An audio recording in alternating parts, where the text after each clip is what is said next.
రక్షించుకొని మీ సొత్తుగా మీ స్వకీయ సాంపత్యముగా పరలోకపు నివాసులుగా వారిని మీరు చేసినందుకై స్తుతిస్తున్నాం. ఈ యొక్క మరి మహేంద్ర ఈ క్వార్టర్స్లో వారిని మీ కొరకై సాక్షులుగా సాక్షార్థమై నిలబెట్టేందుకు కొరకై స్తుతిస్తున్నాం. ప్రత్యేకించి తండ్రి మరి డిసెంబర్ మాసంలో ముఖ్యంగా క్రిస్టమస్ సందర్భంగా ఈ యొక్క మినీ క్రిస్టమస్ చిన్న మీటింగ్ ఈ గృహాన్ని ఆధారం చేసుకొని క్వార్టర్స్లో కలిగి ఉండడానికి అనుగ్రహించిన కొరకై స్తుతిస్తున్నాం. కొందరికైనా మీ సక్సెస్ వార్త అందాలని తన హృదయంలో మీరు భారం అనుగ్రహించి తండ్రి యొక్క మీటింగ్ కలిగి ఉండడానికి అనుగ్రహించిన కృప కొరకై హృదయమారా స్తుతించి ఆరాధిస్తున్నాం.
చూపించని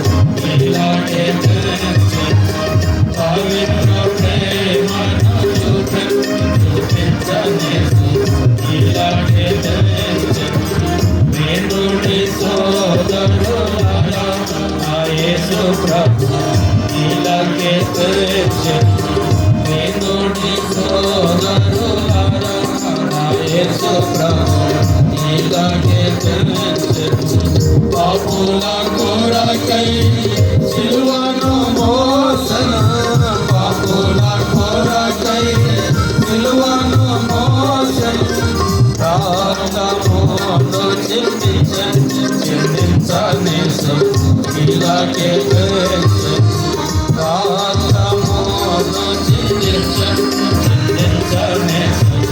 ఇలాగే వేణుడి సోదరులారా యేసు ప్రభు ఇలాగే వేణుడి సోదరులారా యేసు ప్రభు ఇలాగే యేసు నామమున విశ్వాసముంచుము యేసు నామమున విశ్వాసముంచుము నిశ్చయముగా రక్షించనేసు ఇలాగే నిశ్చయముగా రక్షించనేసు ఇలాగే వినుడి సోదరులారా యేసు ప్రభు ఇలాగే వినుడి సోదరులారా యేసు ప్రభు ఇలాగే మహిమ ఘనత మా యేసు ప్రభునకే మహిమ ఘనత మా యేసు ప్రభునకే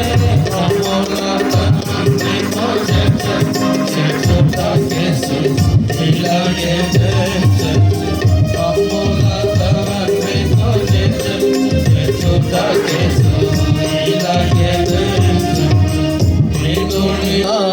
యేసు ప్రభు నయమునరండి పిలచుచున్నాడు ప్రియమారా ఉదమునరండి పిలచుచున్నాడు ప్రియమారా ఉదమునరండి ప్రయాస భారము మోసి పరితాపమందు వారికి ప్రయాస భారము మోసి పరితాపమందు వారికి యేసే ప్రశాంతి మూలం యేసే చిరజీవనము యేసే ప్రశాంతి మూలం యేసే చిరజీవనము రమ్మనుచున్న యేసు ప్రభు దయమునరండి పిలచుచున్నాడు ప్రియమారా ఉదమునరండి పిలచుచున్నాడు ప్రియమారా ఉదమునరండి భయంకర పాపమునందు భ్రమతో నిలిచెదవా భయంకర పాపమునందు భ్రమతో నిలిచెదవా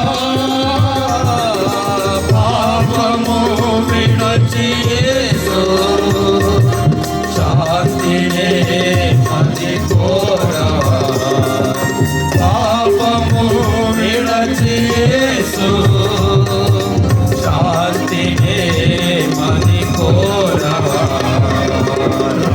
మనుచున్న యేసు ప్రభు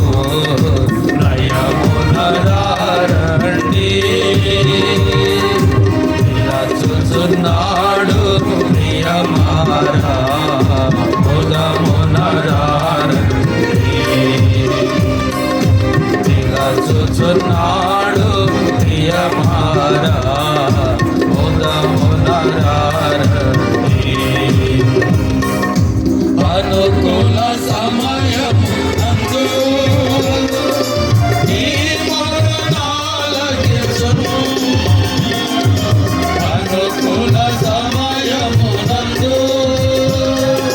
నీ మొరనాలకించును.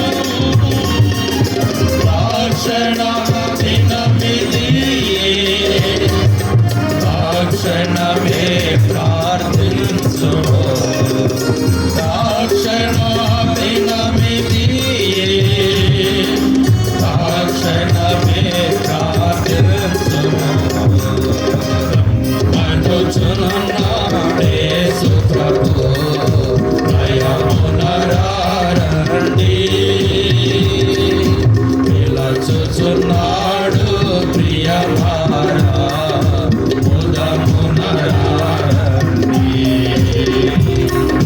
పిలచుచున్నాడు ప్రియమారా ఉదమునరారండి.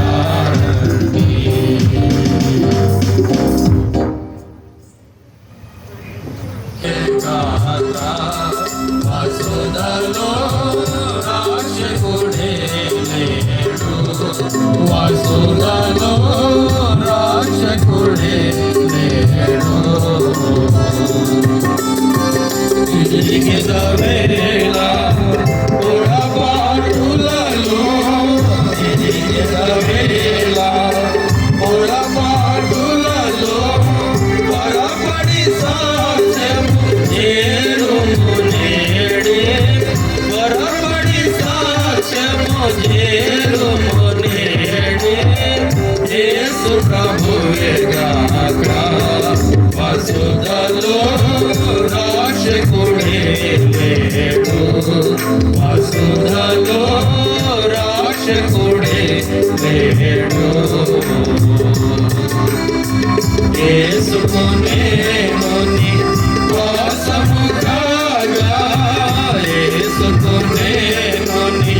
వాసము కాగా సుస్థిరమాయే నా రక్షణ. సుస్థిరమాయే నా రక్షణ. యేసు ప్రభువే గాక వసుధలో రాక్షకుడే లేడు. వసుధలో రాక్షకుడే లేడు. మానవ జీవిత మనియడునావా. మానవ జీవిత మనియడునావా. పాప ఫలితమై మునిగెడు వేళ. పాప ఫలితమై మునిగెడు వేళ. యేసు ప్రభువే గాక వసుధలో రాక్షకుడే లేడు. వసుధలో రాక్షకుడే లేడు.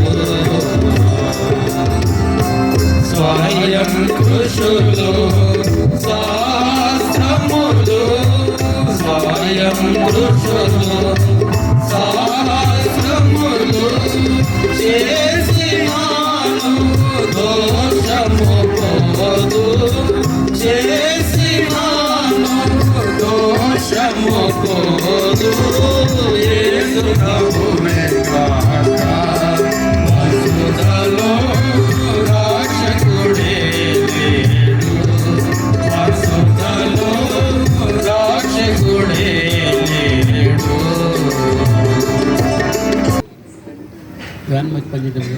యేసుక్రీస్తు వారి యొక్క నామమున మీకు శుభములు మరి ఆహ్వానము తెలియచేస్తున్నాము.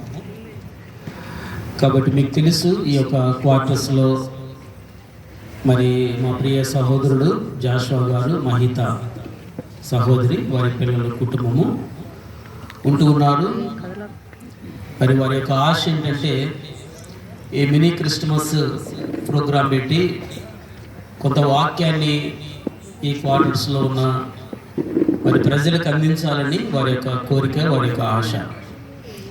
మీరు అనుకోవచ్చు మినీ క్రిస్మస్ అంటే ఒక ట్రీ పెట్టాలి, స్టార్ పెట్టాలి, లేదంటే ఒక పశువుల పాకను చేయాలి, అందులో యేసుక్రీస్తు ప్రభు ఒక చిన్న పిల్లవాడి మాదిరిగా అలంకరించాలి, ఇవన్నీ అనుకోవచ్చు. ఇవన్నీ భౌతిక సంబంధమైనవి. అయితే ముఖ్యంగా దేవుడు లోకములో ఎందుకు మానవాకారంలో జన్మించాడు, దేవుని యొక్క సంకల్పం, ఉద్దేశం ఏమిటి అనేది మనం గ్రహించాలి. అదే మానవ జీవితానికి నిజమైన క్రిస్టమస్. దేవుని యొక్క ఉద్దేశం అంటే పరలోకంలో ఉన్న దేవుడు కాలము సంపూర్ణమైనప్పుడు యేసుక్రీస్తు ప్రభుగా కన్యక గర్భంలో ఆయన జన్మించాడు. ఎందుకు జన్మించవలసి వచ్చిందని మనము దేవుని యొక్క లేఖన భాగాలు మనం ఎరిగి ఉంటే ఎంతో మంచిది, మన ఆత్మీయ జీవితాలకు ఎంతో క్షేమాన్ని కలిగిస్తుంది. కాబట్టి ఈ యొక్క మీటింగ్ సందర్భంగా, మినీ క్రిస్టమస్ ఈ గాస్పుల్ మీటింగ్ సందర్భంగా మీరు ఎక్కడున్నా సరే మీరు ఈ స్థలానికి వచ్చి దేవునికి వాక్యం ఏంటంటే చాలా మంచిది. సువార్త 2వ అధ్యాయము. బైబిల్ తెచ్చిన వారు మీరు బైబిల్ తెరిచి చూడండి. ఇక్కడ మీరు బైబిల్ లేకుండా వచ్చినట్లయితే మీ పక్కవారి మరి బైబిల్ చూడండి. ఒక లేకపోయినా పర్వాలేదు, మీరు ఈ వాక్యం మీద మీ దృష్టి ఉంచాలని మీకు తెలియజేస్తున్నాను ప్రేమతో. లూకా సువార్త 2వ అధ్యాయము 8వ వచనం నుండి 14వ వచనం వరకు ఈ 7 వచనాలను మనము ఉత్తర ప్రత్యుత్తరముగా మనం చదువుదాము. నేను ఒక వచనాన్ని చదువుతాను, మీరు కూడా ఒక వచనాన్ని చదవండి. మైక్ తీసుకున్నాను.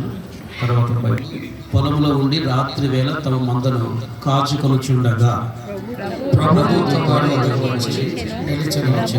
ప్రభు మహిమ వారి చుట్టూ ప్రకాశించినందున వారు మిక్కిలి భయపడ్డారు. అయితే ఆ దూత, భయపడకుడి, ఇదిగో ప్రజలందరికీ కలుగు మహా సంతోషకరమైన సువర్తమానము నేను మీకు తెలియచేయుచున్నాము. దావీదు పట్టణం మందు నేడు రక్షకుడు మీకు పుట్టినాడు, ఈయన ప్రభువైన క్రీస్తు. దానికి ఇదే మీకు ఆనవాలు. ఒక శిశువు పొత్తిగుడ్డలతో చుట్టబడి ఒక తొట్టిలో పండుకొని ఎనుట మీరు చూచెదరని వారితో చెప్పెను. వెంటనే పరలోక సైన్య సమూహం ఆ దూతతో కూడా నుండి సర్వోన్నతమైన స్థలంలో దేవునికి మహిమయు, ఆయనకి ఇష్టలైన మనుషులకు భూమి మీద సమాధానం కలుగునుగా కానీ దేవుని స్తోత్రము చేయుచుండెను. దేవుని సహాయం కొరకు చిన్న ప్రార్థన చేసుకుంటాం. దేవుని తండ్రి, కనికరం కలిగిన దేవా, సజీవుడైన దేవా, మీ వందనములు, స్తుతులు, స్తోత్రములు చెల్లించుకుంటున్నాం. ఈ స్థలాన్ని సెలవిచ్చిన దేవుడు మీ ఆత్మను మా మధ్య కుమ్మరించి మహిమ పొందమని, శత్రువు సిగ్గు అపజయము ఈ నామానికి మహిమ తెచ్చుకోవలసిందిగా మీ సన్నిధిలో ప్రార్థన చేస్తూ కరుణించమని దయగలిగిన స్థలకు అప్పగించుకొని యేసుక్రీస్తు ప్రభుల వారి అతి పరిశుద్ధ నామములో ప్రార్థిస్తున్నాము తండ్రి. యావత్ ప్రపంచం అంతా కూడా మరి ఎటువంటి వారైనా సరే, ఏ జాతికి చెందిన వారైనా, భౌతిక సంబంధంగా వారు ఎక్కడి వారైనా కూడా ప్రపంచం అంతా కూడా క్రిస్టమస్ పండుగను దాదాపుగా అన్ని వర్గాల వారు జరుపుకుంటారు సహజంగా. ముఖ్యంగా మరి క్రిస్టమస్ అంటే మనకు అందరికీ బాగా తెలిసిన మాట ఏంటంటే యేసుక్రీస్తు ప్రభు యొక్క జన్మదినము. యేసుక్రీస్తు ప్రభు యొక్క జన్మదినము ఒక విధంగా చెప్పాలంటే దేవుడు అనగా పరలోకంలో ఉన్న దేవుడు ఈ భూలోకంలో మానవాకారంలో జన్మించడం, లేదా దైవ మానవుడిగా లోకంలో ఆయన జన్మించడం. కాలము సంపూర్ణమైనప్పుడు పరలోకంలో ఉన్న దేవుడు ఈ భూలోకంలో మానవాకారంలో ఆయన జన్మించాడు. ఒక కన్యక గర్భమున ఆ పరలోకంలో ఉన్న దేవుడు భూలోకంలో శిశువుగా ఆయన జన్మించాడు. చాలామంది దీన్ని నమ్మడానికి ఇష్టపడరు. నేను ఒకసారి గజ్వేల్ అనే ప్రాంతంలో సేవ చేస్తున్న సమయంలో మా మందిర మరి ప్లానింగ్ కొరకే ఒక సివిల్ ఇంజనీర్ దగ్గరికి అప్పుడప్పుడు వెళ్ళేవాడిని. తను మాకు ఇస్తానని చెప్పాడు. అప్పుడు ప్రతిసారి నేను బైబిల్ తీసుకొని వెళ్ళేవాడిని. లాస్ట్ అంతా అయిపోయిన తర్వాత, ప్లానింగ్ అంతా అయిపోయిన తర్వాత ఇచ్చే సమయంలో ఎప్పటి నుంచి పాపం ఆయన అడగాలనుకున్నాడు, సార్ మీ చేతిలో ఉండేది బైబిలా అని అడిగాను. అవునండి బైబిల్ అని చెప్పారు. దేవుడు లోకంలో మరి కన్యక గర్భాన జన్మించాడంటే నేను నమ్ముతారా అన్నాడు. దేవుడు లోకంలో కన్యక గర్భాన జన్మించాడంటే మీరు నమ్ముతారా? నేను నమ్ముతానని చెప్పాను. బైబిల్ నమ్మిన ప్రతి వ్యక్తి కూడా నమ్ముతారు. సో ఎలా సాధ్యము అన్నప్పుడు నేను ఒక చిన్న క్లారిఫికేషన్ ఇంజనీర్ సార్కి ఇచ్చాను. సార్, మొదటిగా మనిషి ఎక్కడి నుంచి వచ్చాడో మనం ఆలోచిస్తే దేవుడు లోకంలో కన్యక గర్భాన్ని జన్మించడం అనేది పెద్ద సమస్య కాదు అని చెప్పాను నేను. అసలు మనిషి ఎక్కడి నుంచి వచ్చాడు మనకందరికీ తెలుసు. మరి అన్ని గ్రంథాలే కాకుండా చరిత్ర కూడా చెబుతూ ఉంది. కొంతమంది మనుషుడు కోతి నుంచి వచ్చాడని రకరకాలు అన్నారు, కానీ అవన్నీ కూడా కాదు, అవి నిజమని తేలలేదు. ఆ తర్వాత ఎవరైతే మనిషి కోతి నుంచి వచ్చాడని రాశాడో ఆ సైంటిస్ట్ చివరికి ఆయన చనిపోయే ముందుగా డైరీలో రాసుకున్నాడంట, నా ఒపీనియన్ సరైనది కాదు అని రాసుకున్నాడంట. దాన్ని ఎవరు బయటకు చెప్పడం లేదు, ఎందుకంటే సైన్స్ అంతా ఫెయిల్ అయిపోద్దనే ఉద్దేశంతో. సో దేవుడు మొదటిగా ఈ నేల మట్టి తీసుకొని ఒక వ్యక్తిని నిర్మాణం చేసి, అనగా ఒక మనుషుని నిర్మాణం చేసి, ఒక పురుషుని నిర్మాణం చేసి అతనికి ఆదామని దేవుడు పేరు పెట్టాడు. తర్వాత ఆ వ్యక్తికి గాఢ నిద్ర కలగజేసి ప్రకటముఖను తీసి స్త్రీగా నిర్మాణం చేసి హవ్వ అని పేరు పెట్టి వారిద్దరిని జతపరిచాడు. హవ్వ, ఆదాము వీళ్ళిద్దరు కూడా దేవుని చేత కలగజేయబడిన వ్యక్తులు. దేవుని చేత కలగజేయబడిన వ్యక్తులు. ఆదాము అవ్వల ద్వారా జన్మించిన నరజాతి యావత్తు కూడా మనమందరం కూడా తల్లిదండ్రుల ద్వారా మనం లోకంలో మనం జన్మించాం. సో ఇక్కడ సమస్య ఏంటంటే దేవుడు ఒక సామాన్యమైన నేల మట్టి తీసుకొని ఇంత మంచి రూపాన్ని దేవుడు కలగజేసి మనిషి నాసికారంధ్రంలో అనగా ముక్కులలో జీవవాయువు ఊదినప్పుడు మనుషుడు జీవాత్మ అయ్యాడు. అక్కడే మనకు ప్రశ్న రావాలి.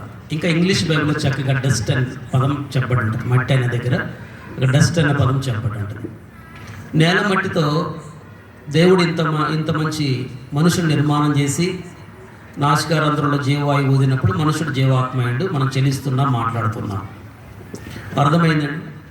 కాబట్టి మట్టిలో నుంచి ఒక మనుషుని కలగజేసిన దేవుడు కన్యక గర్భాన లోకంలో జన్మించడం అనేది మనకు పెద్ద సమస్య, కానీ ఆయనకు పెద్ద సమస్య ఏమి కాదు. ఇది మనం మొదటిగా ఆలోచించాలి. అర్థమైందండి? మట్టిలో నుంచి మనుషుని కలగజేసిన దేవుడు ఒక కన్యక గర్భాన, పురుషుని ప్రమేయం లేకుండా కన్యక గర్భాన లోకంలో జన్మించాడంటే ఆయనకు పెద్ద సమస్య ఏమి కాదు అది. సో ఎందుకు దేవుడు ఒక కన్యక గర్భాన్ని జన్మించవలసి వచ్చింది అంటే, స్త్రీ పురుషుల కలయిక వలన జన్మించిన ప్రతి మనుషుడు కూడా జన్మతః శుద్ర అంటారు, జన్మతోనే పాపి. కానీ దేవుడు పరిశుద్ధుడు, ఆయనలో పాపం ఏమాత్రం కూడా లేదు. కనుక ఆయన ఈ భూలోకంలో ఒక కన్యక గర్భాన పరిశుద్ధాత్మ ద్వారా భూలోకంలో జన్మించాడు. ఇంకా యేసుక్రీస్తు ప్రభు జన్మ అనేది అన్ఎక్స్పెక్టెడ్గా, అనుకోకుండా జరిగిందేమీ కాదు. దేవుని యొక్క వాక్యములు బైబిల్లో 66 గ్రంథాలు ఉంటాయి. 39 గ్రంథాలు పాత నిబంధన అని పిలుస్తారు. 27 పుస్తకాలు క్రొత్త నిబంధన అని పిలుస్తారు. 37 గ్రంథాలలో యేసుక్రీస్తు ప్రభు యొక్క ఛాయ లేదా నీడ, ప్రవచనం గురించి మనం చదువుతాం. 27 గ్రంథాలు యేసుక్రీస్తు ప్రభు లోకంలో శరీరధారిగా జన్మించిన కాలం మొదలుకొని ఆయన కలవరి శిలువలో మరణించి సమాధి చేయబడి తిరిగి లేచి పరలోకానికి ఆరోహణుడై ఆయన తిరిగి భూమి మీదకి రాబోతున్నాడు త్వరగా అనే వరకు చెప్పబడి ఉంటుంది. ఈ 39 పుస్తకాలు కూడా మరియు నీకును స్త్రీకిని నీ సంతానమునకును ఆమె సంతానమునకును వైరము కలగజేసేదను. అది నిన్ను తల మీద కొట్టును, నీవు దానిని మడం మీద కొట్టుదు అని ఏమని చెప్పబడింది? ఆమె సంతానమునకును. సో ఈ పదము ఏకవచనాన్ని దేవుడు వాడాడు, మీ సంతానమునకు అని చెప్పలేదు. అంటే దేవుని యొక్క ఉద్దేశం ఏంటంటే, కాలము సంపూర్ణమైనప్పుడు ఆయన స్త్రీ ద్వారా లేదా కన్యక ద్వారా లోకంలో జన్మించవలసి ఉంది అనే విషయం ఆయన తెలుసు కనుక ఆయన ముందుగానే ఈ మాట తెలియజేస్తూ వచ్చాడు. ఆమె సంతానమునకును అంటే ఒక స్త్రీని ఉద్దేశించి దేవుడు చెప్పిన మాట, ఒక కన్యకను ఉద్దేశించి దేవుడు చెప్పిన మాట. మనకు అర్థం కావడానికి గలతీ పత్రిక 4వ అధ్యాయం 4వ వచనంలో, గలతీయులకు రాసిన పత్రిక 4వ అధ్యాయం 4వ వచనం, అపోస్తలుడైన పౌలు గారు గలతీయులకు రాసిన పత్రిక 4వ అధ్యాయం 4వ వచనం చదవండి ఒకరు. 4:4. అయితే కాలము పరిపూర్ణమైనప్పుడు దేవుడు తన కుమారుని పంపెను. ఆయన స్త్రీ యందు పుట్టి చాలండి. ఆయన స్త్రీ యందు పుట్టి కాలము సంపూర్ణమైనప్పుడు దేవుడు స్త్రీ యందు లోకంలో జన్మించాడు. ఒక కన్యక గర్భమున లోకంలో జన్మించాడు. ఇంకా మనకు అర్థం కావడానికి యెషయా ప్రవక్త రాశాడు. యెషయా గ్రంథము 7వ అధ్యాయము 14వ వచనంలో, యెషయా గ్రంథము 7వ అధ్యాయము 14వ వచనం, 7:14. కాబట్టి ప్రభు 14వ వచనంలో, కాబట్టి ప్రభు తానే ఒక సూచన మీకు చూపును, ఆలకించుడి. కన్యక గర్భవతి కుమారుని కని అతనికి ఇమ్మానుయేలు పేరు. కన్యక గర్భవతి అయి కుమారుని కని ఇమ్మానుయేలు. అర్థమైందండి? సరే, మీకు అర్థం కాదు. మత్తయి సువార్త 1వ అధ్యాయంలోకి రండి. మత్తయి సువార్త 1వ అధ్యాయం 21వ వచనం. మత్తయి సువార్త 1వ అధ్యాయం 21వ వచనం. ఆమె ఒక కుమారుని కనును తన ప్రజలను వారి పాపము నుండి ఆయనే రక్షించును కనుక ఆయనకు యేసు అను పేరు పెట్టుదు అనెను. ఇదిగో కన్యక గర్భవతి అయి కుమారుని కనును ఆయనకు ఇమ్మానుయేలు పేరు పెట్టుదు అని ప్రభు తన ప్రవక్త ద్వారా పలికిన మాట నెరవేరునట్లు ఇదంతా జరిగింది. చాలా మందికి అర్థం కాదు. మనకు శిశువు పుట్టెను, మనకు కుమారుడు అనుగ్రహింపబడెను, ఆయన భుజం మీద రాజ్యభారం ఉండును, ఆశ్చర్యకరుడు, ఆలోచనకర్త, బలవంతుడైన దేవుడు, నిత్యుడగు తండ్రి, సమాధానకర్త అధిపతి అని అతనికి పేరు పెట్టబడింది. ఏలైనగా మనకు శిశువు పుట్టెను, కుమారుడు అనుగ్రహింపబడెను. సో ఈ వచనాలను కూడా ఎందుకు నేను చూపించానంటే, క్రిస్మస్ అంటే ఏదో ఒక క్రిస్మస్ ట్రీ అలంకరించుకొని దానికి గ్రీటింగ్స్ కట్టి ఒక స్టార్ వెలిగించుకొని ఇంకా బంధువులను పిలిచి వారికి మంచి విందు పెట్టి క్రొత్త బట్టలు తెప్పించుకొని వాటిని ధరించి సంతోషించి మరి ఆనందించడమే కాదు. మంచిదే, తప్పని నేను చెప్పను, ఇవన్నీ తప్పని నేను చెప్పను. కానీ ముఖ్యంగా దేవుడు లోకంలో ఎందుకు కన్యక గర్భమున ఒక శిశువుగా మానవాకారంలో జన్మించవలసి వచ్చింది అనే విషయాన్ని ప్రతి ఒక్కరూ గుర్తించాలని నా యొక్క కోరిక, నా యొక్క ఉద్దేశం. కనుక యేసుక్రీస్తు ప్రభు జన్మ అనేది ముందుగానే కొన్ని వేల సంవత్సరాల క్రితము దేవుడు చెప్పినట్లుగా కాలము సంపూర్ణమైనప్పుడు ఆ పరలోకంలో ఉన్న దేవుడు, వాక్యమై ఉన్న దేవుడు, అదృశ్యుడైన దేవుడు, భూమిని ఆకాశమును మహత్తుగల మాట చేత కలగజేసిన సృష్టికర్త అయిన దేవుడు, ఉన్నవాడు అనువాడైన దేవుడు, కాలము సంపూర్ణమైనప్పుడు ఒక శిశువుగా పాపము లేనివాడుగా కన్యక గర్భమున ఆయన పరిశుద్ధుడుగా ఆయన జన్మించాడు. సో మన చదువు లేఖన భాగాలలో ఏమని చెప్పబడిందంటే, యేసుక్రీస్తు ప్రభు అనగా పరలోకములో ఉన్న దేవుడు యేసుక్రీస్తు ప్రభుగా బెత్లెహేములో జన్మించినప్పుడు ఈ సత్య సువార్తను లేదా ఈ సమాచారాన్ని, ఈ సువర్తమానాన్ని మొట్టమొదటిగా భూలోకానికి లేదా భూమి మీద ఉన్న మనుషులకు తెలియచేసింది దేవుని దూతలు. ఒకవేళ మనుషులు చెప్తే నమ్మేవాళ్ళు కాదేమో, కానీ అర్థమైందండి. దేవుడు లక్షణం. ఆ దేశంలో కొందరు గొర్రెల కాపరులు పొలములో ఉండి రాత్రి వేళ మందను కాచుకొనుచుండగా ప్రభువు దూత వారి యొద్దకు వచ్చి నిలిచెను. ప్రభువు మహిమ వారి చుట్టూ ప్రకాశించినందున వారు మిక్కిలి భయపడి అయితే ఆ దూత భయపడకుడి, ఇదిగో ప్రజలందరికీ కలగబోవు మహా సంతోషకరమైన సువర్తమానము నేను మీకు తెలియజేయుచున్నాను. దావీదు పట్టణమందు నేడు రక్షకుడు మీ కొరకు పుట్టి ఉన్నాడు. ఈయన ప్రభువైన క్రీస్తు. యేసు ప్రభు పరలోకములో ఉన్న దేవుడు శిశువుగా లోకంలో జన్మించాడని భూలోకానికి మొట్టమొదటిగా ప్రకటించింది ఎవరు? పాస్టర్లు కాదు. అర్థమైందండి? మత బోధకులు కాదు, యాజకులు, ప్రధాన యాజకులు కాదు, రాజులు కాదు, భూమి మీద ఉన్న జ్ఞానవంతులు కూడా కాదు. అర్థమైందండి? ఎవరి యొక్క సుసమాచారాన్ని మొదటిగా భూలోకానికి అందించారంటే పరలోకంలో ఉన్న దేవదూతలు భూలోకానికి దిగి ఆ గొర్రెల కాపరుల ఎద్దుకు వెళ్ళి మొట్టమొదటిగా యేసుక్రీస్తు ప్రభు లోకంలో జన్మించాడు అనే సుసమాచారాన్ని, సువర్తమానాన్ని మనుషులు కాదు చెప్పింది. పరలోకం నుంచి దిగి వచ్చిన దేవదూతలు ఈ సుసమాచారాన్ని మొదటిగా తెలియజేశారు.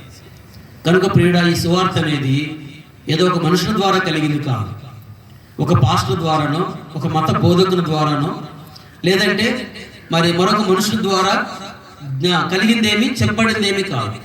పరలోకములో ఉన్న దేవుని యొక్క దూతలే భూలోకానికి దిగివచ్చి స్వయాన ఈ సువార్తమానం తెలియజేశారు. మరొక విషయం మనం గమనించవలసిన విషయం ఏంటంటే 10వ వచనంలో ఆ దూత ఏమని చెప్పాడంటే అయితే ఆ దూత భయపడకుడి, ఇదిగో ప్రజలందరికీ కలగబో మహా సంతోషకరమైన. ఒక చిన్న మాట గమని, ప్రజలందరికీ కలగబో. సో ఇక్కడ ఒక మతాన్ని ఉద్దేశించి కానీ, ఒక జాతిని ఉద్దేశించి కానీ, ఒక జనాన్ని ఉద్దేశించి కానీ, లేదా ఆ పాలస్తీనా దేశంలో ఇశ్రాయేలును ఉద్దేశించి కానీ, లేదా గొర్రెల కాపును ఉద్దేశించి కానీ వాళ్ళు చెప్పలేదు.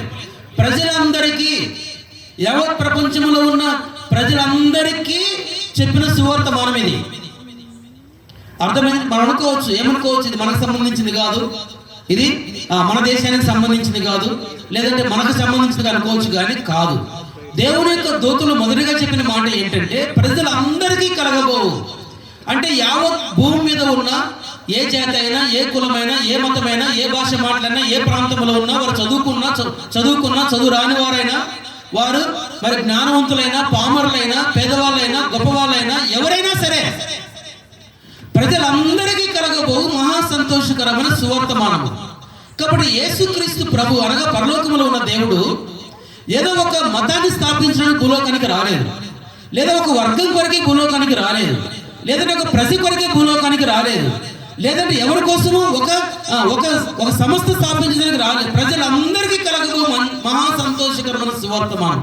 ఎందుకు మొదటిగా ఈ మాట తెలియజేశారు దేవుని యొక్క దూతలంటే, వాస్తవానికి మనుషుని జీవితంలో అన్నీ కలిగి ఉన్నాడు కానీ సంతోషం లేదు. ఏమన్నాడు ఆ దేవుని దూతలు? ఏమని చెప్పారు? ప్రజలందరికీ కలగబో మహా సంతోషకరమైన సువార్తమానం. నిజంగా మన గుండె మీద చేసుకుని చెప్పలేము మనం, నాకు నిజమైన సంతోషం ఉంది, నాకు నిజమైన సమాధానం ఉంది, నాకు నిజమైన తృప్తి ఉంది, నాకు ఏ భయం లేదు, నేను సంతోషంగా హ్యాపీగా ఉన్నానని చెప్పలేము. ఒకరోజు హ్యాపీగా ఉంటే, ఒకరోజు సంతోషం ఉంటే మరొక రోజు సంతోషంగా ఉండలేము. ఒకరోజు మన సమాధానం ఉంటే మరొక రోజు సమాధానం ఉండలేము. మనం ఈ భూమి మీద, యావత్ భూమి మీద అనేక మంది జీవితాలలో నిజమైన సంతోషం లేక, నిజమైన సమాధానం లేక ఎంతో మంది భూలోకంలో వారంతా వారు ఎందుకు ఈ జీవితం అని ఆత్మహత్యలు చేసుకునే వాళ్ళు చాలా మంది ఉన్నారు. ఇల్లు వదిలిపెట్టిపోయే వాళ్ళు చాలా మంది ఉన్నారు. కుటుంబాన్ని వదిలిపెట్టిపోయే వాళ్ళు చాలా మంది ఉన్నారు. ఒంటరిగా గడిపే వాళ్ళు చాలా మంది ఉన్నారు. అది అర్థమైంది. చాలా మంది మునులు, మునేశ్వరులు, సాధువులు ఎందుకు అవుతున్నారంటే వారికి నిజమైన సంతోషము, నిజమైన సమాధానం, నిజమైన నెమ్మది లేక. అర్థమైందండి? ఎందులో వారికి తృప్తి లేక, కుటుంబంలో సంతోషం లేక, పిల్లల ద్వారా సంతోషం లేక, ఉద్యోగం ద్వారా సంతోషం లేక, చదువు ద్వారా సంతోషం లేక, డబ్బు ద్వారా సంతోషం లేక, కులాన్ని బట్టి సంతోషం లేక, భౌతిక సంబంధంగా ఎన్ని పట్టాలు పొందినా వాటి ద్వారా సంతోషం లేక చాలా మంది మనుషులు తను చాలిస్తున్నారు. దేవునికి తెలుసు. ఏం తెలుసా? ఈ మనుషుని హృదయంలో నిజమైన సంతోషం లేదని దేవునికి తెలుసు. ఎందుకు పరలోకములో ఉన్న దేవుడు ఈ భూలోకంలో రక్షకుడుగా, లేదంటే శిశువుగా లోకంలో జన్మించాడంటే, మనుషుడు తన పాపాన్ని బట్టి అశాంతితో, నెమ్మది లేక, సమాధానం లేక, సంతోషం లేక, తృప్తి లేక ఎందుకు భూలోకంలో జన్మించాడో, ఏం చేస్తున్నాడో, చనిపోయిన తర్వాత ఏమవుతాడో ఒక గమ్యస్థానం లేక మనుషులు జీవిస్తూ ఉన్నప్పుడు ఈ మనుషునికి నిజమైన సంతోషాన్ని కలిగించడానికే ఆ పరలోకపు దేవుడు కాలం సంపూర్ణమైనప్పుడు యేసుక్రీస్తు ప్రభుగా లోకంలో జన్మించాడు. అంతేగాని ఒక వర్గం కోసం ఆయన రాలేదు. ప్రియుడా, ఒక మతాన్ని స్థాపించడానికి రాలేదు. నిజంగా మన గుండె మీద చేసుకొని చెప్పలేదు, నాకు సంతోషం, సంపూర్ణమైన సంతోషం ఉందని. అందుకని దేవుని యొక్క దూతలు చెప్పిన మాట ఏంటో తెలుసా? ఎక్కడా మనుషునికి సంతోషం లేదు. డబ్బు సంపాదించే సంతోషం ఉంటుందా? లేదు. అర్థం మీకు తెలుసు, ఎంతోమంది బలస్పర మరణానికి పాలు పొందుతున్నారు. వారంతటా వారు మరి అనగా అంటే సూసైడ్, వాళ్ళంతటా వాళ్ళు ఎందుకు చనిపోవడానికి సిద్ధమవుతున్నారంటే ఆ చనిపోతున్న వారిలో మంచి మంచి సినీ యాక్టర్స్ ఉన్నారు, రాజకీయ నాయకులు ఉన్నారు, బాగా చదువుకున్న వారు ఉన్నారు, పెద్ద పెద్ద ఉద్యోగాల్లో ఉన్నవారు ఉన్నారు. అర్థమైందండి? అన్ని రంగాలలో ఉన్నతమైన స్థాయిలో ఉన్నవారు ఎంతో మంది మరణిస్తూ ఉన్నారు. వారంతా వారు మరణానికి అప్పగించుకుంటున్నారు. గల కారణం ఏంటో తెలుసా? నిజంగా వారి జీవితంలో నిజమైన సంతోషం లేక. ఎందుకు సంతోషం లేదు తెలుసా? కోల్పోయి అశాంతితో మనుషులు జీవిస్తున్నప్పుడు శాంతి లేని ఈ బ్రతుకుకు శాంతినివ్వడానికి శాంతిదాతగా ఆ పరలోకపు దేవుడు భూలోకములో జన్మించాడు, కన్యక గర్భమున. ప్రభువైన యేసుక్రీస్తు వారు అన్నాడు, 14వ అధ్యాయము 27వ వచనము, ఆయన యోహాను సువార్తలో అన్నాడు, నా శాంతి మీకు అనుగ్రహించి వెలుచున్నాను, నా శాంతిని మీకు అనుగ్రహించి వెలుచున్నాను, లోకమిచ్చినట్లుగా నేను మీకు అనుగ్రహించడం లేదు. మీ హృదయం కలవరపనీయకుడి ఎరవనీయకుడి దేవుడు చెప్పడం మనం గమనిస్తాం. రండి మాట మనం చదువుదాం. మరి యోహాను సువార్త 14వ అధ్యాయము 26వ వచనం చదవండి. 26, 27. ఆదరణకర్త అనగా తండ్రి నా నామమున పంపబోవు పరిశుద్ధాత్మ సమస్తమును మీకు బోధించి నేను మీతో చెప్పిన సంగతులన్నీ మీకు జ్ఞాపకం చేయను. శాంతి మీకు అనుగ్రహించి వెలుచున్నాను. నా శాంతినే మీకు అనుగ్రహించి వెలుచున్నాను. నేను మీకు అనుగ్రహించట్లేదు. హృదయంలో కలవరపడనీయకుడి, మీ హృదయంలో కలవరపడనీయకుడి. యేసుప్రభు చెప్పిన మాట ఏంటో తెలుసా? లోకమిచ్చినట్లుగా కాదు నేర్చే శాంతి, లోకమిచ్చినట్లుగా కాదు నేర్చే సమాధానము, లోకమిచ్చినట్లుగా కాదు నేర్చే సంతోషము. నా శాంతి మీకు అనుగ్రహించి వెలుచున్నాను అనగా నా సంతోషాన్ని, నా శాంతిని మీకు అనుగ్రహించి వెలుచున్నాను. మీ హృదయమును కలవరపడనీయకుడి. ప్రియుడా, ఈ మెరీ క్రిస్టమస్ సందర్భంగా నా ఆశ, మా కోరిక ఏంటంటే, ఏదో క్రిస్టమస్ గ్రీటింగ్స్ మీకు చెప్పడానికి ఇక్కడ నిలబడలేదు, కానీ ఎందుకు పరలోకములో ఉన్న దేవుడు మానవాకారంలో లేదా మరి ఒక మనుషుడిగా దైవ మానవుడిగా లోకంలో జన్మించాడంటే నిజముగా యావత్ ప్రపంచంలో మనుషుని జీవితంలో శాంతి లేదు, సమాధానం లేదు, నెమ్మది లేదు. ఎందుకో తెలుసా? పాపాన్ని బట్టి మనుషుని జీవితంలో శాంతి లేదు. ప్రియుడా, నిజంగా నీకు శాంతి కావాలంటే యేసుక్రీస్తు ప్రభు నీ కొరకు శాంతి దాతగా లోకంలో జన్మించాడని నువ్వు గుర్తించాలి. అందుకని ఏమని చెప్పారు ఆ దేవదూతలంటే, ప్రజలందరికీ కలగబో మహా సంతోషకరమైన సువర్తమానము నేను మీకు తెలియచేయించు ఉన్నాను. కాబట్టి ప్రియుడా, ఈ మినీ క్రిస్మస్ సందర్భంగా నిజంగా నీ హృదయంలో శాంతి లేకపోతే, సమాధానం లేకపోతే, నెమ్మది లేకపోతే, ఎందుకు లేదో గుర్తించి ఆ శాంతి దొరికే స్థలం ఒకటే, ఆయనే ప్రభువైన యేసుక్రీస్తు వారు. కాబట్టి మానవాళికి పాపాన్ని బట్టి శాంతి లేని స్థితిలో, నెమ్మది లేని స్థితిలో, సంతోషం లేని స్థితిలో ఉన్నప్పుడు సర్వ మానవాళికి కలగబో మహా సంతోషకరమైన సువార్తమానం నేను మీకు తెలియచేయచ్చు ఉన్నాను. కాబట్టి మొదటిగా ఎందుకు పరలోకములో ఉన్న దేవుడు భూలోకంలో శరీరధారిగా జన్మించాడంటే మనుషులకి శాంతి ఇవ్వడానికి. రెండవదిగా రండి, లూకా సువార్త 2వ అధ్యాయం. లూకా సువార్త 2వ అధ్యాయం. ఎందుకు పరలోకములో ఉన్న దేవుడు మానవాకారంలో లోకంలో జన్మించాడు? 2వ అధ్యాయం చదవండి. మరొక పర్యాయం 10వ వచనం చదవండి. అయితే ఆ దూత భయపడకుడి, ఇదిగో ప్రజలందరికీ మహా సంతోషకరమైన సువార్తమానం నేను మీకు తెలియజేస్తున్నాను. దావీదు పట్టణమందు నేడు రక్షకుడు మీ కొరకై పుట్టి ఉన్నాడు. చాలు, నేడు రక్షకుడు మీ కొరకై పుట్టి ఉన్నాడు. ఇది మనుషులు చెప్పిన సువార్త కాదు, ముందుగానే చెప్పాను, దేవదూతలు చెప్పిన సువార్త. రెండవదిగా ఎందుకు దేవుడు ఈ భూలోకంలో శరీరధారిగా కన్యక గర్భాన మానవాకారంలో జన్మించాడంటే రక్షకుడుగా మీ కొరకే జన్మించి ఉన్నాడు. అర్థమైందండి? దేన్ని రక్షిస్తాడు అంటే రండి ఇప్పుడు మత్తయి సువార్త 1వ అధ్యాయం. దేని నుంచి రక్షిస్తాడు? మత్తయి సువార్త 1వ అధ్యాయం 21వ వచనం. మత్తయి సువార్త 1వ అధ్యాయము 21వ వచనం. ఆమె యొక్క కుమారుని కనును తన ప్రజలను వారి పాపము నుండి ఆయనే రక్షించును రక్షించును కనుక ఆయనకు యేసు అని ఆయనకు యేసు అని పేరు, దేవునికి ఏమని పేరు పెట్టారంటే యేసు అని పేరు పెట్టారు. అర్థమైందండి? యేసు అంటే ఆయన పేరు కాదు, ఆయన భూలోకానికి వచ్చిన ఉద్దేశం. It's work. ఇప్పుడు ఒక టైలర్ పనిచేసే వాళ్ళు టైలర్ అంటారు, టైలర్ ఆయన పేరు కాదు. ఒక డ్రైవింగ్ చేసేవాళ్ళు డ్రైవర్ అంటారు, డ్రైవింగ్ ఆయన యొక్క పని కాదు, సారీ ఆయన యొక్క పేరు కాదు. అర్థమైందండి? తర్వాత ఒక పాస్టర్ అంటారు, పాస్టర్ అనేది పేరు కాదు, వృత్తి, పని, వారి పనిని బట్టి పేరు అంటారు. అర్థమైంది? ఎందుకు పరలోకపు దేవుడు భూలోకంలో జన్మించిన ఆ శిశువుకు యేసు అని పేరు పెట్టారంటే తన ప్రజలను వారి పాపం నుండి ఆయనే రక్షిస్తాడు కనుక, ఆయన పాపిని రక్షించడానికి లోకానికి వచ్చాడు కనుక ఆయనకు యేసు అని పేరు పెట్టారు. అర్థమైందండి? లోకంలో జన్మించాడంటే రెండవదిగా పాపిని రక్షించడానికి లోకంలో జన్మించాడు. నా భాష మీకు అర్థమైందా? ఎందుకు జన్మించాడు? పాపిని. ఎవరు పాపులు? దేవుని యొక్క వాక్య ప్రకారం రోమపత్రిక 3:23 ప్రకారము ఏ భేదము లేదు, అందరూ పాపము చేసి దేవుడు అనుగ్రహించు మహిమను పొందలేకపోదు. ఏ భేదమును లేదు. అర్థమైంది? పాపానికి ఏ భేదము లేదు. అర్థమైంది? అన్ని వర్గాల వారు అబద్ధం ఆడతారు, అన్ని వర్గాల వారు తప్పు చేస్తారు, అన్ని వర్గాలు ఏం చేస్తారు? అన్ని వర్గాల వారు బూతులు తిడతారు, అన్ని వర్గాల వారు పాపం చేస్తారు. అర్థమైంది? దీన్ని బట్టి మనకేమర్థమవుతా ఉందంటే ఏ భేదము లేదు, ఏ భేదము లేదు. అందరూ పాపము చేసి భూమి మీద జన్మించిన నరజాతి యావత్తు కూడా దేవుని యొక్క వాక్యము లేదా అనేక గ్రంథాలు ఏమో తెలియజేస్తున్నాయంటే మనుషుడు జన్మతః శూద్ర కర్మతః శూద్ర. మనుషుడు జన్మతోనే పాపి, క్రియను బట్టి కూడా పాపి. అర్థమైంది? మనుషుడు పాపంలో జన్మించాడు కనుక మనుషుడు పాపం చేస్తూ ఉన్నాడు. అర్థమైందండి? మనుషుడు పాపములో మన స్వభావమే, మనుషుడి స్వభావమే పాపం స్వభావము. అర్థమైందండి? పాపపు కోరికలు రాకుండా, అర్థమైందండి? పాప ఆలోచనలు రాకుండా, అబద్ధాలు మాట్లాడకుండా, మోసం చేయకుండా ఎవరు కూడా ఉండలేరు. దానికి గల కారణం ఏంటో తెలుసు? మనుషుని యొక్క పుట్టుకే, జన్మతోనే పాపంలో జన్మించిన కారణాన్ని బట్టి మనుషుడు ఏం చేస్తున్నాడు? పాపము చేస్తున్నాడు. అందుకని ఏమని చెప్పండి? ఏ భేదములు లేదు, అందరూ పాపము చేసి. అర్థమైంది?